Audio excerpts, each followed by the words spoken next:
खबर आ रही है झांसी से। पृथक बुंदेलखंड राज्य के लिए अक्टूबर से सहयोगियों संघ पदयात्रा करेंगे राजा बुंदेला। 12 अक्टूबर को ललितपुर के तुवन मंदिर प्रांगण से होगी पदयात्रा की शुरुआत। साधु संत व्यापारी किसान अधिवक्ता और समाज के विभिन्न वर्गों की सहभागिता रहेगी। पृथक बुंदेलखंड राज्य की मांग को लेकर अक्टूबर महीने में जन जागरूकता अभियान की शुरुआत पदयात्रा से होगी। आयोजन की तैयारी को लेकर चित्रकूट से निकाली यात्रा का समापन। फिल्म अभिनेता और यात्रा संयोजक राजा बुंदेला ने पत्रकार वार्ता कर दी जानकारी। झांसी के पृथक बुंदेलखंड राज्य की मांग को लेकर अक्टूबर महीने में जन जागरूकता अभियान की शुरुआत पदयात्रा से होगी।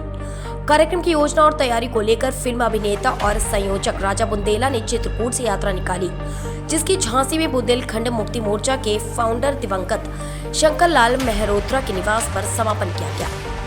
यात्रा की शुरुआत 23 अगस्त को चित्रकूट में भगवान कामता नाथ व संतों का आशीर्वाद लेकर की गई थी और 24 को बांदा, 25 को महोबा, 26 को राठ हमीरपुर, 27 को उरई व 28 को ललितपुर में भ्रमण के पश्चात 29 अगस्त को राष्ट्रीय खेल दिवस और हॉकी के जादूगर मेजर ध्यानचंद के जन्मदिन पर इसका समापन झांसी में हुआ। इस अवसर पर पत्रकारों से बातचीत के दौरान राजा बुंदेला ने कहा कि बुंदेलखंड के विकास को लेकर केंद्र व प्रदेश सरकार संकल्पित है। सरकार ने एक्सप्रेस वे, डिफेंस कॉरिडोर, हर घर नल जल से लेकर तमाम विकास परक कार्य किए हैं, लेकिन समग्र विकास के लिए बुंदेलखंड राज्य का निर्माण जरूरी है। उन्होंने नारा देते हुए 100 बीमारियों का एक इलाज और वह है पृथक बुंदेलखंड राज्य का उद्घोष किया। उन्होंने कहा कि हाल में छोटे राज्यों को बनाने का श्रेय भाजपा को ही है। भाजपा के चुनावी एजेंडे में भी पृथक बुंदेलखंड राज्य का मुद्दा शामिल रहता है।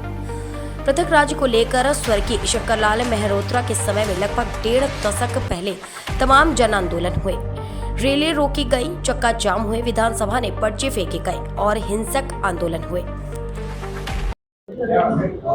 अभी तक आपकी यात्रा जो है कहाँ पहुंची है और आज समापन के कौन सी नई यात्रा का नाम? 23 तारीख से हमने यात्रा ये चित्रकूट से शुरू की थी, वहाँ पे साधु संतों के बीच से आशीर्वाद लेके, और 29 तारीख को आज झांसी में समापन है।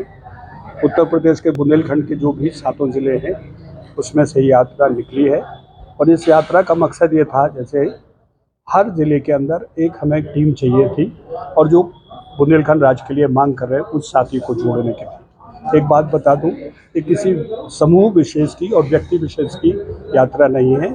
हम सब संगठित होकर जो विचारधारा में इसमें मानते हैं कि एक सही रास्ते से राज्य बने, हम उन सबको लेकर 13 समूह की यह यात्रा है और मेरे लिए ये सौभाग्य की बात है, बल्कि हम सब के लिए कि शंकर लाल मेहरोत्रा के घर में उनके आवास पर इस यात्रा का समापन हो रहा है और ध्यानचंद जी का दिवस है, तो वहाँ पर भी जाके वो भी बहुमूल्य मौका है, वहाँ पर भी हम जाएंगे। और 12 अक्टूबर से हम लोग उत्तर प्रदेश के झांसी संभाग के क्षेत्र से हम यात्रा पैदल शुरू कर रहे हैं। हम लोग ललितपुर से निकलेंगे, ललितपुर, भार, बांसी, तालबेट, बबीना, झांसी में, और फिर झांसी से हम लोग जाएंगे उरई। तीनों ज़िले हम लोग ख़त्म करके कालपी पे बुंदेलखंड द्वार पर इस यात्रा का पहले भूभाग का पैदल यात्रा का समापन होगा और उरई में फिर उसके बाद एक बड़ी सभा होगी और अगली यात्रा हम दिसंबर में करेंगे, जो राठ से शुरू होगी, राठ, महोबा, हमीरपुर, बांदा और फिर चित्रकूट में समाप्त होगी। फिर इसके बाद एक और आखिरी हम लोग ज्ञापन देंगे गृह मंत्री और प्रधानमंत्री को कि हमें समय दिया जाए। ताल कटोरा गार्डन में हम लोग एक बड़ी सभा करना चाहेंगे। अगर वो नहीं संभव हुआ तो इसी के साथ फिर हमारी मध्य प्रदेश की यात्रा भी प्लान है, जो निकट भविष्य में हम बता देंगे।